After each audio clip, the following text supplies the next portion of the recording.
Week number 6 is in the books. Oh my god. Wow. I thought this was week 6. No, we are officially in the week 7. Adios mio. What is going on? All right, week 6 recap. Alan Williams takes care of Alex Matika. One thing I think that was very, very interesting here, though, is that Allen might have celebrated a little bit too early. If you look at the recap, Miami D, Kenneth Walker, Travis Etienne were doing their thing,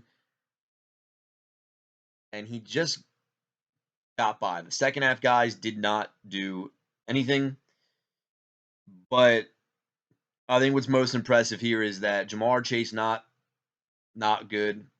Well, not for his standards. Obviously, he calmed down.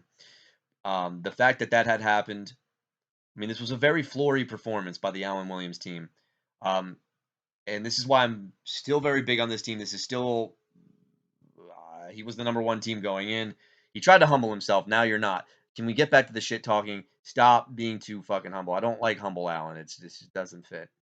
Um, yeah.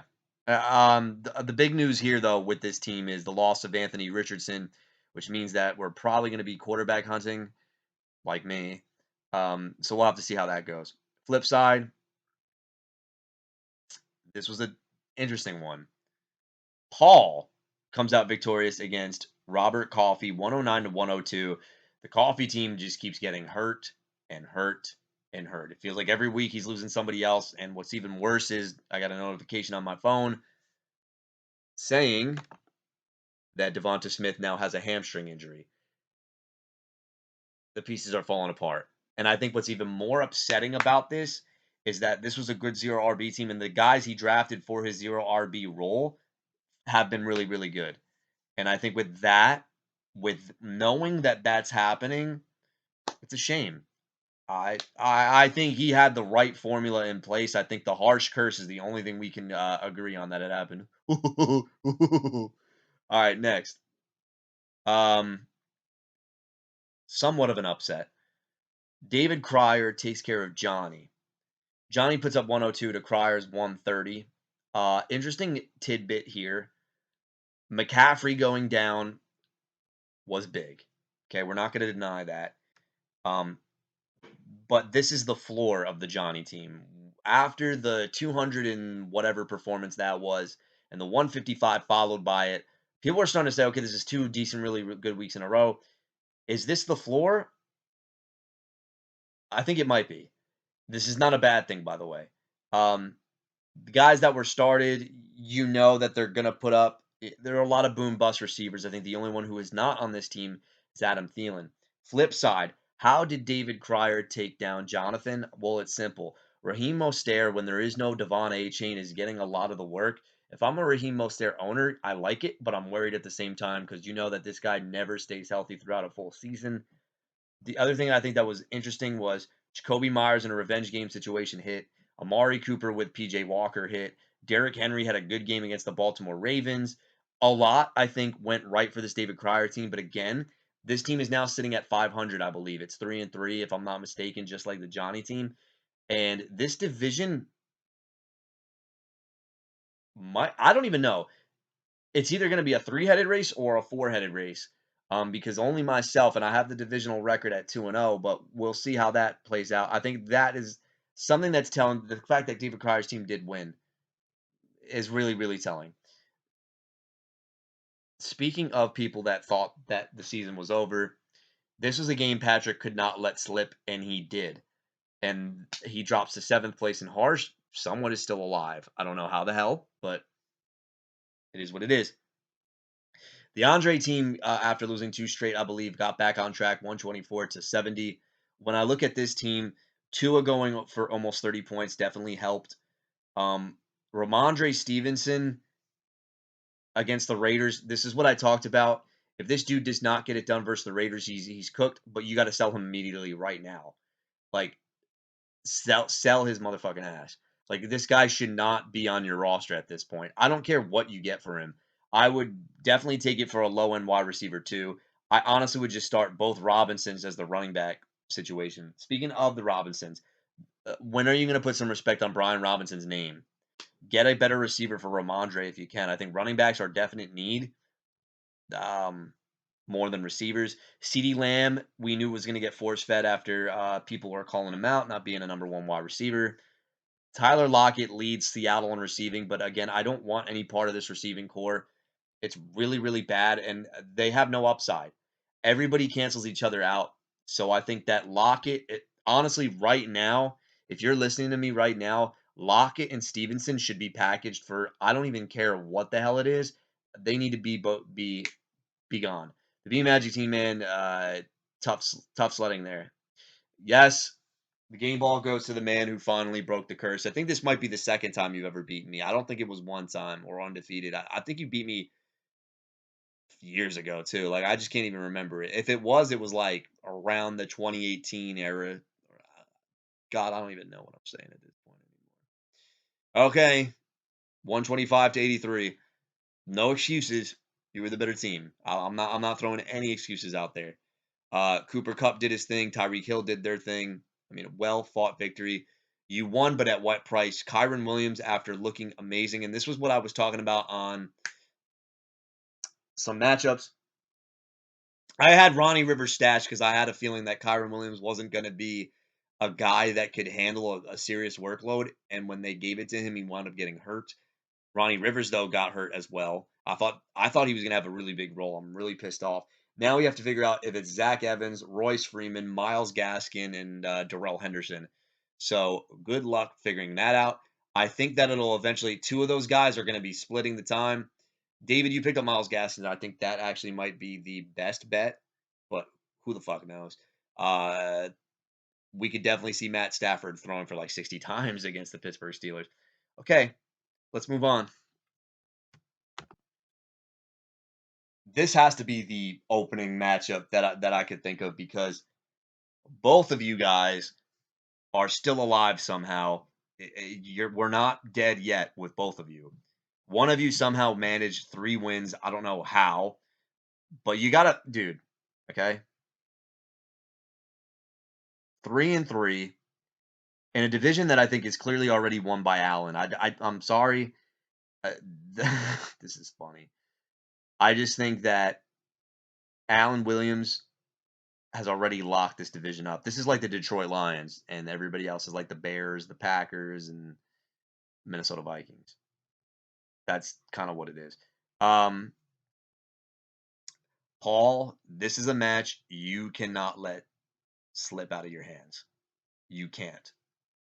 Because obviously, for you to go 3-4 and still have some life in a division that I don't think you can win, but I think you can get a wild card spot. Because if I okay, knock on wood. Because if you look at it is the halfway point, so we'll see what happens. Patrick Mahomes or Justin Herbert, they're going head to head, and they face each other head to head in this matchup. I don't know what's going on, guys, but for the Chiefs' offense that looks really, really bad and sluggish, their defense is stepping up in games. They shut down the Vikings offense, but then again, maybe it's because Justin Jefferson got hurt. I mean, anybody can shut down the Broncos. So, like, is this Chiefs defense for real? I have always been under the impression that Steve Spagnuolo has been overrated. I still think that, although maybe the second half of the Super Bowl showed you why he is kind of underrated. Um, I think, you know, they're at home. It's the Chargers. Chargers have literally only one guy that they can rely on in the passing attack. It's Keenan Allen. Is that going to limit Herbert? No. But I also think that Austin Eckler might be able to run a little bit better on this defense than he did. Who do I think is going to score more fantasy points? Well, it's kind of a wash. Mahomes hasn't been Mahomes, and I think the reason being is the receiving core is awful. They just went back and got McCole Hardman. But if you look at these numbers, 23, 25 when B Magic had him, 31, and then 15. Granted, the Jets defense is good. Minnesota puts up 23, and then Denver puts up 19. Am I saying this guy is a risky play? No, not by any means. He is money Mahomes, right? Taking a sip of this coffee. Okay. Flip side, Justin Herbert. What do we do with Jay Herbs? I think he's fine. Just remember, Harsh, the thing that I say about Justin Herbert is when Austin Eckler is there, they're going to call his number in the red zone. Unfortunately, there's no Mike Williams, so you can't do fade routes with anybody on this team. I think Gerald Everett and Parham lined up wide are your best bet.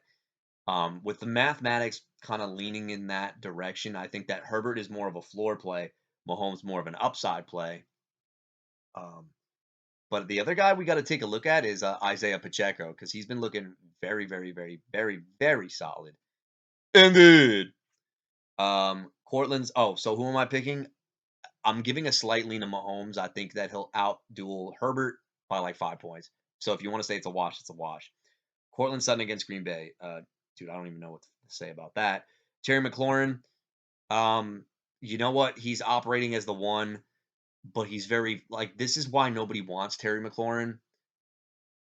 He does like he's the kid in your class that you think can get that A, but is content with getting a B minus every sorry, I'm using teacher logic here, but Giants are a solid matchup.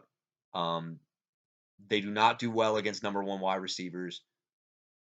Um, if I'm gonna go backtrack by the New York Giants, I'm giving you. I'm Paul. I know you appreciate this breakdown because both of you are still alive, so I want to give it my best. And I'm fresh off a pot of coffee and a Red Bull from parent teacher conferences. All right, Dallas didn't need to throw. That game was over. Arizona Marquise Brown scores a touchdown. San Francisco, Debo Samuel was treated as the one because Ayuk was out. He goes off. Seattle, this was another game where they didn't need to throw the ball. They ran the ball and they had like 11 sacks. So that game was out of hand. Then Buffalo Diggs goes over 100.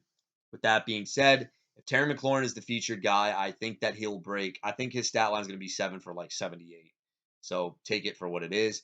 Zay Flowers, he gets his first touchdown in the NFL, but again, dude, I'm not pleased with how they're using him. 6 for 50. This guy, dude, he's not getting it done. I know DK Metcalf didn't do anything, but no. Chris Olave. So I was listening to this podcast, and it seems the only thing the Saints do is dump offs to Kamara and chuck it deep to Olave and Rashid Shaheed. It's against the Jacksonville Jaguars. Could it be possible? Sure, but honestly, honest to God, I don't like any of these guys at all. Like I think that they're all in pretty bad matchups with the exception of McLaurin. So Nicholas has to lean away. It's gross for me to take the Paul side, but I'm leaning that way. Donta Foreman, Barkley, Moss, and Gainwell. All right. Donta Foreman. Sip of coffee. There's a good chance that Roshan Johnson still isn't getting cleared by concussion protocol. He hasn't practiced as of right now, Wednesday, which means that he's going to be the workhorse back again. Dude, if Roshan Johnson is out, that could only tell me one thing, that they really want Khalil Herbert back as their starting back. Barkley, he's a wounded animal against a good front. Zach Moss and Kenny Gainwell are all right. Moss, I think, is good, but not against the Cleveland Browns. I actually do think you can start Zach Moss rest of the season because Jonathan Taylor. Yeah, they're gonna start him, but Moss has looked so much better, dude. I'm gonna tell you why I'm taking the Paul side, and it's because I think that this is the one random Barkley game where he looks good. And Paul, by the way, if you're smart, because you really need to wheel and deal to make the playoffs, I would sell the fuck out of Barkley if he looks You should have sold him now, honestly. Get him off your team. I would honestly, try to get Amon St. Brown back. Whatever. Travis Kelsey, Michael Mayer. Okay, we're going Kelsey here. Alexander Madison, James Cook, Rondell Moore, Wandale Robinson. Hey, that rhymes. Madison against San Francisco, you're going to get 3.2 points. James Cook. This was a guy I was not big on. I was big on him after week 2, and then I soured down on him. But with Damian Harris being hurt, he is now in a two-man committee instead of a three-man committee against a New England defense that I think they're tanking at this point. I like my chances with him. Rondale Moore, I think that the Arizona Cardinals should do a better job of scheming up him maybe in the backfield a little bit, but this guy offers low floor, low upside. Wan'Dale Robinson is kind of the same thing.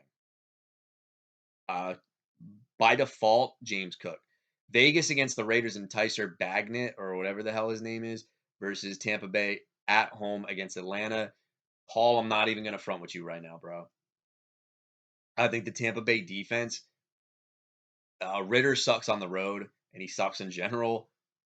I love the Tampa Bay defense this week. Absolutely love them. But on the flip side, Vegas D has been good the last 2 weeks. Now, this is not a defense anybody wants any part of whatsoever, but they've got winnable games on their schedule. With that being said, all right, so Green Bay, New England, and Chicago. Is Aiden O'Connell going to start it? No, it's probably going to be Brian Hoyer. I think if there's one team that can create turnovers, it's the Buccaneers defense. And I'm going to go the Bucks defense on a slight lean there. I have to be 100% honest. Paul, I think you get your wish, and I think you go and get your third win. The Coffey victory was a surprise. You're trying to trade, obviously, and I think the guy you should be putting on the block right now is Barkley. And let me see that bench.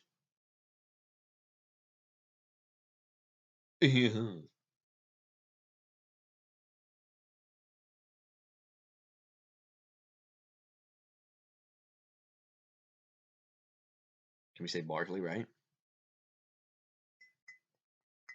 Well, you can't really trade any of these guys on your bench. Yeah. Paul, I think you got this one. 2-4 versus 3-3.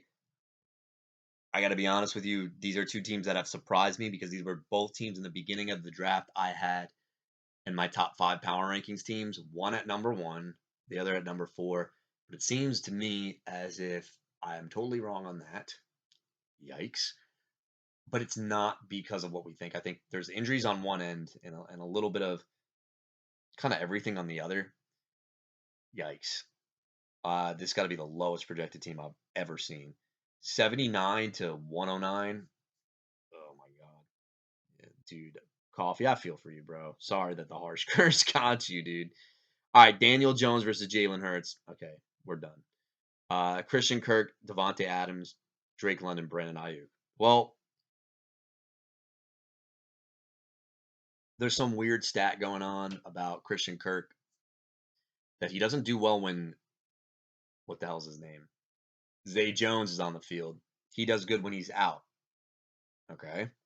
Devontae Adams, some people see these really bad games back to back and are thinking the downward spiral is continuing. I don't agree with that at all. I think he was hurt in the Green Bay game, or he had the shoulder injury the week before. And then New England does a good job, I guess, of still taking guys out. So I'm going to go on that logic. Flip side, Drake London, Brandon Ayuk. Okay. Drake London has had 2 good games back to back, but he's on the road with Desmond Ritter throwing him the ball. This is one of those dud games. I'm going to say 6 points. Brandon Ayuk looks fantastic. If Debo can't go, he's going to be the number 1. One thing you like about the Niners receivers is when one guy is out, they go off. Give me 25 points for Brandon Ayuk. You heard it here first. So on that logic, I think it's going to be a wash because I think Adams gets back on track. Jordan Mason, if McCaffrey can't look, bottom line is this. It's it's the Minnesota Vikings. So why would you want to put Christian McCaffrey in that game? You don't need him to win. Craig Reynolds. Well, the only value that he has is if both Montgomery and the other guy are Gibbs are out. Coffee, it's a slam dunk. I got to go Pacheco and Eckler. I would love to break it down, Patrick, but there's no need for me to do that. Darren Waller, Zach Ertz. Give me Waller. Devonta Smith now, which sucks because this is going to be a shootout of a game. Hopefully he gets going. Josh Downs with Minshew, I like. Rashi Rice, Zach Evans. Oh, okay. I'm gonna go Rashi Rice and Zach. No, Devonta Smith plays. Give me the coffee side. If he doesn't, Patrick. This is kind of easy math. Kansas City against the Chargers. No. Washington against the Giants. Yeah. All right. Well, let me be the first to kind of say this. Patrick, I think you get off the schneid. The coffee team is a wounded animal at this point, and it's a shame. It's a damn shame. 2 weeks ago, B Magic put up 122 and lost, and then went back down to 70 points. He now gets the top rated team in the league, Alan Williams. Okay. Glock, Purdy, or Jordan Love? Give me the Glock. Uh, Jordan Love is in a good matchup. I think having Christian Watson back there being a lot more healthy, I think is going to open up the offense a little bit because you're going to have a vertical threat. But he looked god awful against the Raiders on Monday night. Last time we saw him. Hopefully, what's his name? Coach. God, I'm drawing a blank. Matt LaFleur. Hopefully that he realized this and he's sending this guy out there. Right? Only one could tell. Calvin Ridley, DK Metcalf, Jaden Reed, or Jordan Addison. I'm gonna go Ridley and Metcalf. Ridley, I don't even like. Facts. Metcalf against Arizona looks good. Jaden Reed, I look. I do think that you can attack Denver over the middle of the field, and that's great. But Jordan Addison is not a number one wide receiver. Give me DK Metcalf and Ridley. Josh Kelly, who's on? Oh, is Pollard on a bye? Yes, he is. Josh Kelly and Jerick McKinnon. We're not talking about this. It's Kamara and ETN. Kittle or Musgrave? I like Kittle because if Debo, oh, you have Debo. Oh, this kind of sucks for you, dude. Okay. So he's day to day, not bad. George Kittle, meh. Yeah, give me George Kittle anyway. Debo and Curtis Samuel, Puka Nacua and Kenneth Walker. Debo plays, he's like an 8-point floor guy. Curtis Samuel has been consistent. It's official. I'm done with Jahan Dotson, which means that Curtis Samuel is officially the number 2 target in this offense. And it's going Terry McLaurin, Curtis Samuel, and then number 3, unfortunately, is between Logan Thomas and Jahan Dotson.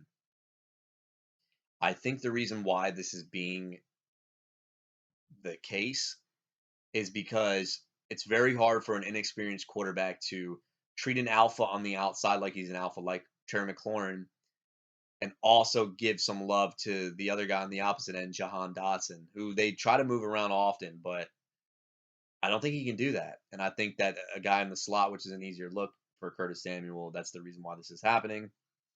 Regardless, Puka Nacua and Kenneth Walker, I'm taking all day over Debo and Curtis Samuel.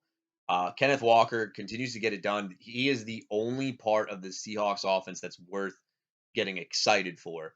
Metcalf and Lockett just cancel each other out. They have not had good games back to back. It's a damn shame because, like I said, I sound like a broken record when I say this, but Metcalf should be a lot better than what he does week in and week out. He really, really, really, really should. So give me the K9, Kenneth Walker. San Francisco at Minnesota, great start. Los Angeles against Pitt is a very sneaky start. If they got 14 points off of Josh Dobbs, I think they can also do the same thing to Kenneth Pickett. So the projections, this is why I got excited for this, right? The projections have it at 91-103, which I think is really, really close. But the more and more I look at this matchup, this looks like a blowout. The only thing that I'm not too excited for is, well, I don't know if I don't even want to say that, but B Magic, I thought this would be a lot closer, but the more and more I look at this, dude, it doesn't look good for you. I got to go with Allen. Oh, wait. Before I do that, ETN, I don't think has a good game against the New Orleans front. I think that's going to be tough. So maybe you'll get excited after Thursday. All right. This should be an interesting matchup because I do think there are two teams. One team I never really could figure out. Um, because there were parts of this roster that I liked, and it was a depth roster, but it was a depth roster of guys that are like flex value at best. Talking about Andre Jones. The Alex team now is starting to round into form a little bit, and for as many injuries that they had, they lost Barkley. He got shipped off for Amon-Ra St. Brown, so I think that canceled everything out. You won that trade, by the way. I don't know if I said that, but it was clear that not even because of what happened last week, but dude, I mean, you ripped them off. Not ripped them off, but that's taking advantage of a Giants homer if I've ever seen one. You lost Nick Chubb, who I, without a doubt, was going to have a tremendous season. Devon A. Chain, he's gone. He gone.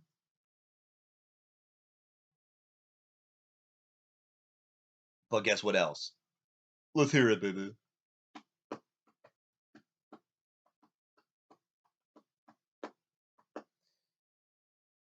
You also have lost Deontay. Like, you've lost everybody, and you're still at 3 wins. The fact that everybody is coming back healthy now, is the champ back? That's the biggest question mark. We'll see if he can bounce back here. Tua against Philly or Lamar against Detroit? Give me Tua. Lamar, he's been disappointing. I really wanted him this year too. So, it's better than the quarterbacks I got. Godwin and Mike Evans. Mike Evans, Baker Mayfield missed a lot of deep throws last week. I think only one of them was to Mike Evans. Trey Palmer's I got to keep an eye on because this guy they keep dialing up plays for. So Godwin and Evans versus Judy and Amon-Ra St. Brown. Judy is, dude, no. He hasn't done shit.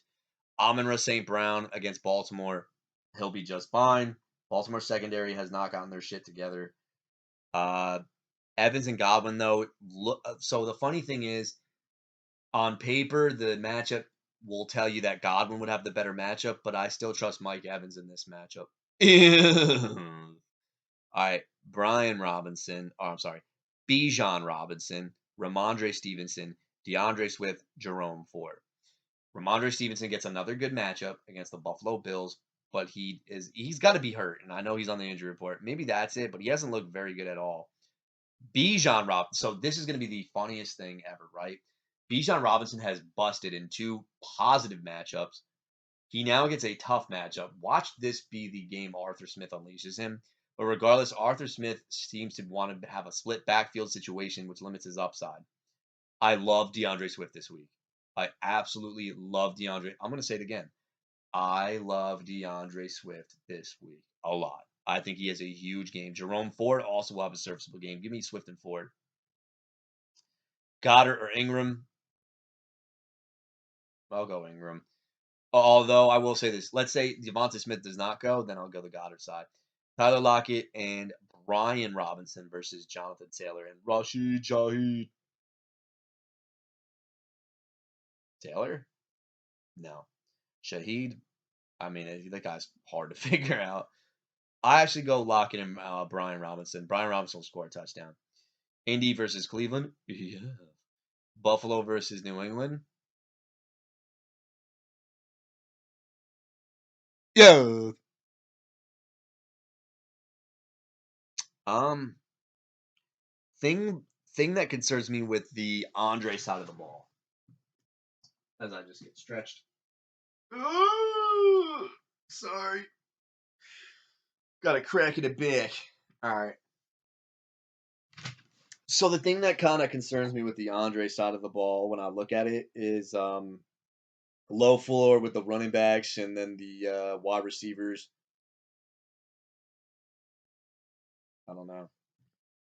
Man, oh man. I'm trying to figure this shit out. Godwin and Mike Evans.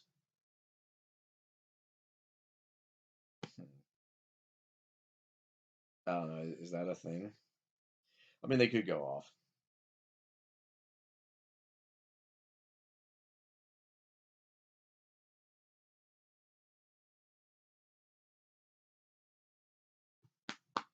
Sorry, I'm having a brain fart. I'm like looking at it.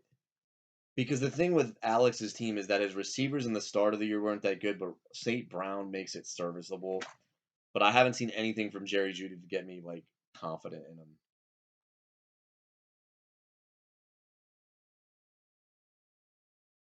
Um,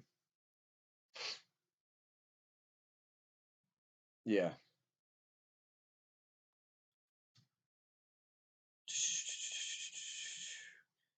I think the running back like on Alex's side. Andre, the only thing I could say is Tua and the Bucks guys. I think if the Bucks guys combine for a touchdown, that's great. Evans and Godwin, I don't think have been able to break out though on the same week. And I think that they both have very low floors. I think Evans's floor might be like 7 points and Godwin's is 8. Godwin doesn't have a lot of upside. I think Evans definitely does. It's clear that they want one guy running streaks down the sideline and the other intermediate. You know, we know how it is. Okay, I made a decision. I'm probably gonna be wrong about it, but like I have other than Tua, I don't have a strong lean with anybody on Andre's side, but I'm confident in St. Brown. I'm confident in DeAndre Swift. I'm actually very confident in Jerome Ford. I know that's kind of weird because like he hasn't really done much, but I don't think Andre. The only guy I could see exploding, Brian Robinson, maybe could have a 2 touchdown game against the Giants, but that's asking for a lot. I think I got to go Alex Matiga. Battle of the Davids. Both of these people sitting at 3-3. Somebody wants to get their 4th win. The David Sutton team was asleep in September. The calendar turns into October, and the man is 2-0. On the flip side, you got David Krier's team, which we know how the season started, was labeled the worst team, but he's 500. Definitely not the worst team now. One David got to come out on top. Matt Stafford versus Pittsburgh. Kirk Cousins gets San Fran. Okay, I'm going to eliminate this right now. Kirk Cousins is going to be awful. David Sutton, because I got to address which one I'm talking about. Sutton, Matt Stafford loses Kyron Williams, which obviously pisses you off. But I think there's no way in hell we're going to know who the lead back is. They're going to be, I think these guys are literally there to say, okay, who can block? Stafford's going to be chucking 60 times this game. Cooper Kupp's going to look good. Puka Nacua is going to look good too. I love Stafford, and I think he'll finally have his first 20-plus point performance. He's throwing for yards. He's not getting touchdowns, though. Cooper Kupp, speak of the devil, 28 fantasy points. Romeo Dobbs, when Christian Watson is in the lineup, this guy is literally an afterthought. Michael Pittman Jr., I like the matchup. As weird as that is to say, Amari Cooper still operating as a number 1. Is this facts? Cooper's only had really. No, that's a lie. Dude, yeah, he's Amari Cooper again. The Watson thing is weird. I repicked him back up because I think there's a possibility that this could be a fake injury and this dude is trying to take the money and run. But he went on the Browns. So here's a timeline for you. I know I have Watson, but I think this factors into Amari Cooper. So when the Browns beat the 49ers, Watson was in a parka and he started like dancing to the crowd like he did shit, which I think was just like, bro, what the fuck you talking about? You didn't do jack. You literally did nothing this whole game. They panned to him. Cleveland's Twitter took a snippet of it, puts it on there. Cleveland's Twitter goes, "See you next week, number 4." Watson goes, "Yup, see you next week." So I'm thinking maybe he just didn't want to play because he chickened out because it was the Niners defense. Could be a possibility. But now we don't know the time. Like, these reports are driving me insane. With that being said, Amari Cooper. Do I like Amari Cooper? No. Not with PJ Walker. I think it limits his upside, but I think he can get 11 points. Why not? AJ Dillon, Javonte Williams, Josh Jacobs. Okay, this is an interesting matchup. I want to start with Javonte Williams. He looked good. And I'm surprised that he actually, like I said, it was going to be a 50-50 split. I thought Williams was going to be the guy to get phased out. I don't know when the NFL trade deadline is, but this is the guy I think gets dealt because they just gave P. Ryan a contract. He got phased out. Javonte didn't. So we'll see. AJ Dillon against Denver also. So Dillon, when Aaron Jones is out, literally only had one good game, and it was against the Raiders. He gets a phenomenal match. This is the best matchup. This is a mouth-watering matchup. You like this. I think even if Jones plays, I think he'll score a touchdown. I think that they're really trying to be very cautious with Aaron Jones. Um, he started off the week. He practiced Monday, he practiced Tuesday, and he practiced Wednesday in a limited fashion. So I think maybe the veteran reps are limiting him. I think, or it's just like, dude, can you go or can you not go? Jacobs and Gus Edwards. Jacobs is in a great matchup. Nobody's going to deny that. Gus Edwards, dude, this guy can't score for shit. I feel confident. Jacobs alone, I think, will be good. So give me the Josh Jacobs side. By the way, I took the Cooper Cup side just because of him.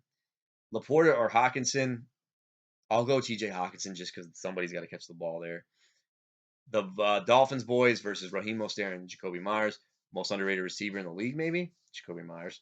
Raheem Mostert, got a good matchup. Sign me up. Oh, no, he does not have a good matchup. Excuse me. I don't think Miami's game plan, I know they're going to limit the run exposure. He might carry only 11 times in this game. And coin flip, can he score a touchdown? I think he'll get a passing touchdown. Mostert's been solid, man. I mean, I'm not going to hate on him. Waddle and Hill will have a fifth. Giants D. Wow, David. That's a ballsy fucking move. Or New England D. I hate to say it, give me the Giants. Wow. All right. The thing about David Sutton's team is that there are the two-headed monster in Cup and Hill. If they go off, he feels great. So is one of them going to get shut out? No. Okay. With that being said, who on David's team could possibly match that performance? And the only guy that really stands out to me would be his teammate Raheem Mostert. I don't. Oh, I'm sorry. Josh Jacobs in a good matchup could potentially match that. So that worries me a little bit on the David side. Who's the guy that can potentially break out on the David side? I mean, the obvious answer has to be Jalen Waddle.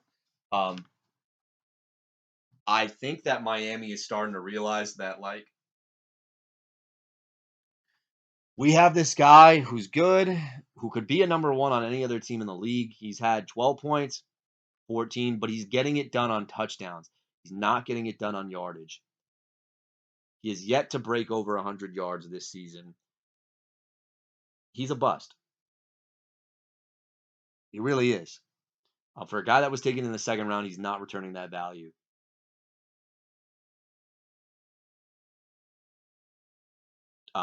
Just an observation I'm making. I think that Crier's guys have a better floor though than David's, and that makes me a little bit nervous for the David side. I think David will win clearly in the quarterback matchup. He'll win for Cup. Dobbs, if he gets 6 points, is fine because Cooper Cup will get like close to 30. Pittman and Cooper, I think, will have better floors than Dobbs, but I'll give the advantage to him. Jacobs, I think, there's a very big possibility that Josh Jacobs scores more than Williams and AJ Dillon combined. Gus Edwards, who gives a crap. So with that being said, knowing that the only thing that's really killing Krier at this point is the quarterback matchup, I then look to the flex play. Could Jacoby Myers literally? Oh, wrong guy. I clicked on. Can this guy get 3 weeks in a row double digits? It's hard to argue not. But those Dolphin boys, man, it might be a little bit too much. I think that David Sutton edges him out barely, though. I'm gonna say something like 109 to like it's gonna be a close one, like 103. You know, The previous matchup could have been in a running for what's the word I'm looking for? Matchup of the week. I drew a blank. The more and more I thought about it, the history between us, everything else, and it should be a interesting matchup because there's a lot of injuries on your side of the ball. There's one key injury on my side of the ball. You're the projected favorite at 113 and 102. This Josh Allen injury. Oh God, another injury for him. Wait, is he's the number one ranked player? Wow. I thought no, you didn't see it coming. Shut up. All right, Russell Wilson or Josh Allen. Honestly, I'm gonna be 100% honest with you. I'm gonna call this a wash. Hell yeah, dude. Russ is gonna cook. Have you seen this? Dude, I'm obviously joking. I really just wanted to see how long I could keep that up. Josh Allen, I'm gonna give the edge to, obviously. Russell Wilson, uh, he's the only guy I like. He's at home. Uh, interesting thing, Russ Russ's floor is a lot better at home. That's the only thing I'm going with here. Um, Packers look like they have a good defense. Um,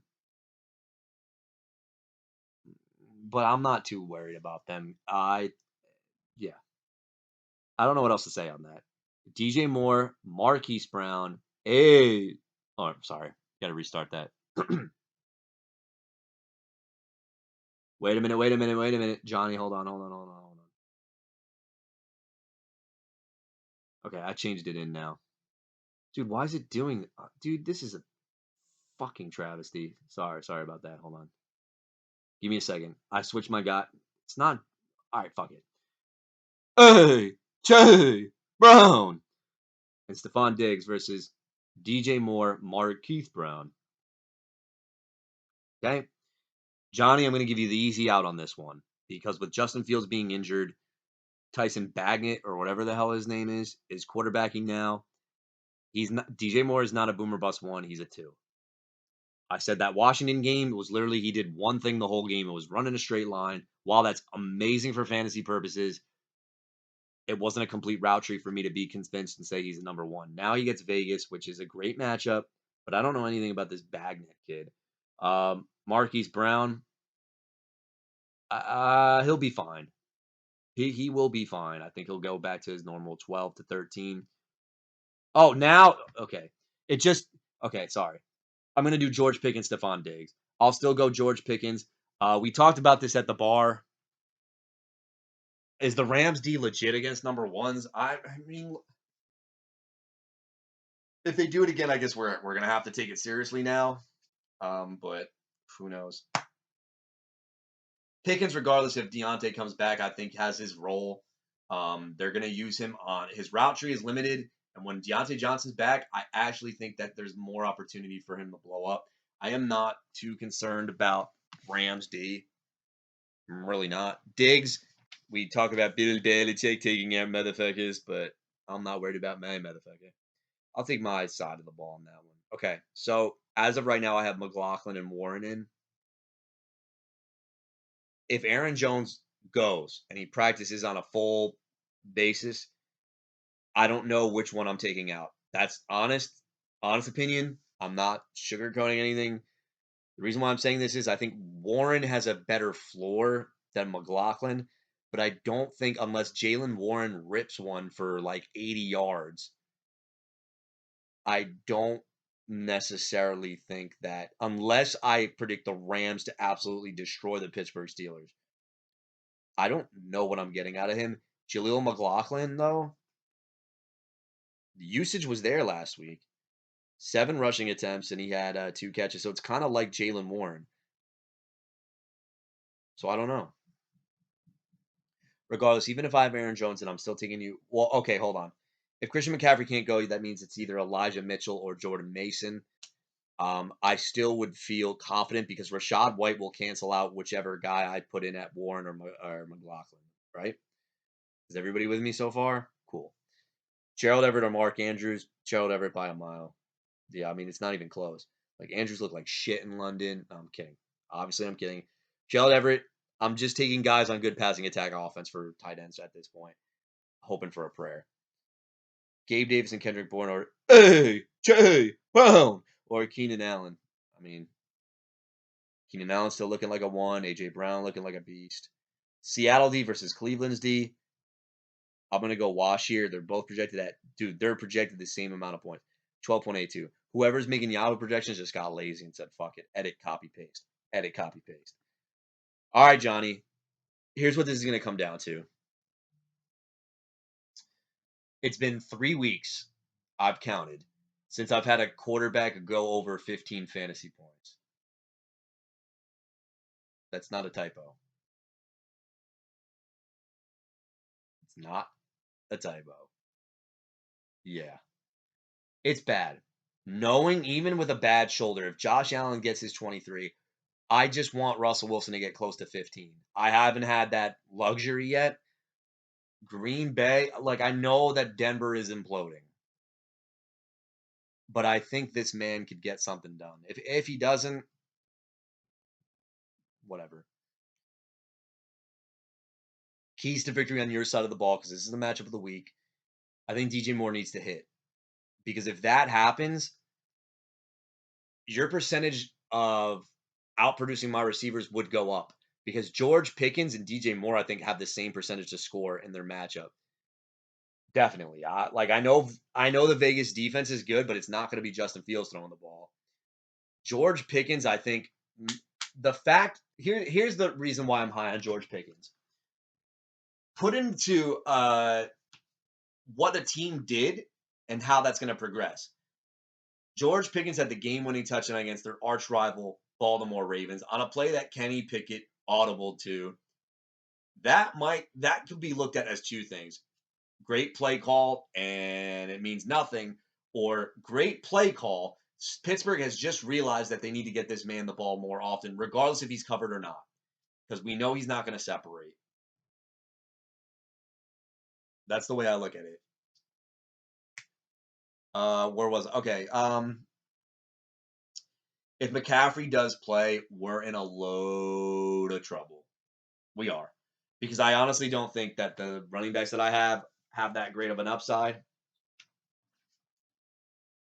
It is what it is.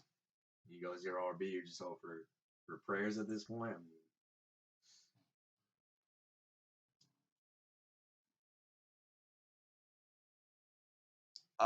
George Pickens, Jaleel McLaughlin. Where was I? Okay, Christian McCaffrey, Rashad White.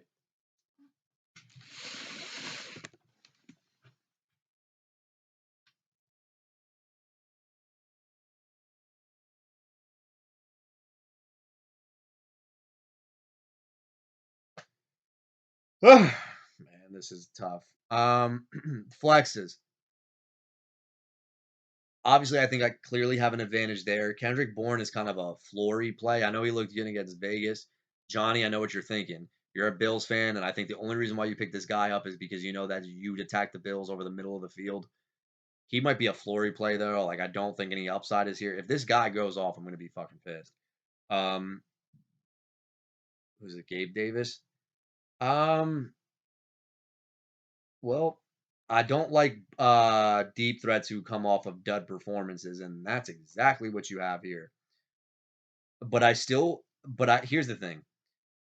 If Gabe Davis and DJ Moore score touchdowns, you know that whether it's Elijah Mitchell or McCaffrey, that you're going to have a floor at the running back spot, and my guys don't have a floor. So that puts a lot of pressure on me. If Allen goes bonkers, you would have to think that Diggs would have a good game, but Davis would get sprinkled in there, which puts a lot of pressure on Russell Wilson. You're projected 113 to 102.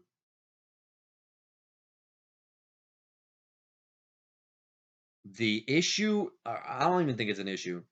The game on my side of the ball that doesn't look like it would be a shootout. So hold on. Let me go through this. Potential shootouts.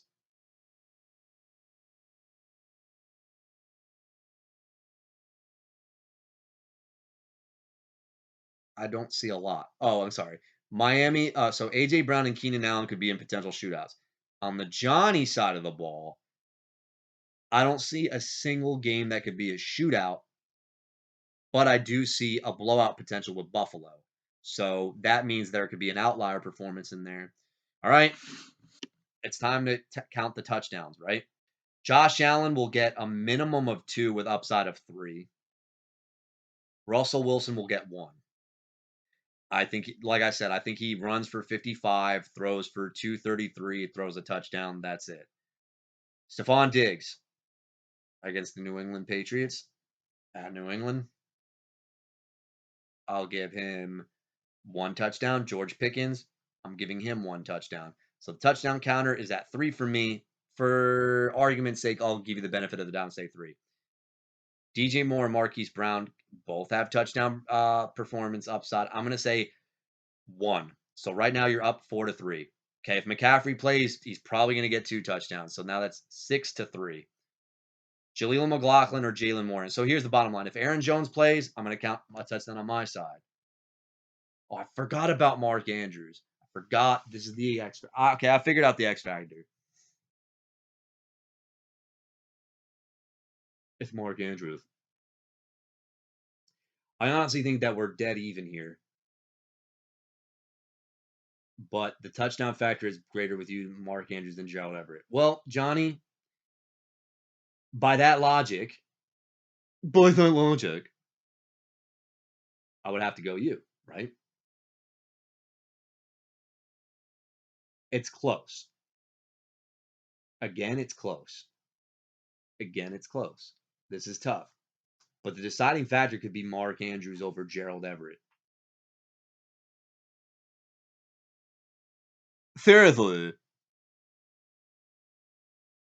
And with that being said, this is a tough matchup. Johnny did not want to drop to David Krier because he plays me. I think it's going to be a fun matchup. Here's what I think happens. I am not, you know what? F it. If Christian McCaffrey does not play, I feel very confident in my chances. Not saying that I'm not a blowout. Absolutely not. But I like my chance. Like, that gives me breathing room. Because if you take him out, Elijah Mitchell probably gets projected 11 points if he's able to go, first of all. We haven't seen him in a while. So it would then be projected 103 to 102 in favor of Johnny. If McCaffrey goes, does Kyle Shanahan abuse him? I would not like that off of an injury. But Johnny, is it fantasy? Or are we talking about something else here, bro? What's it going to be? I'm confident in my chances. I really have to figure out which quarterback I'm going to play. It might not even be Russell Wilson. It could be somebody in free agency who I actually like as a sleeper, baby. Did you guys hear me? Yeah. Yeah. There it is.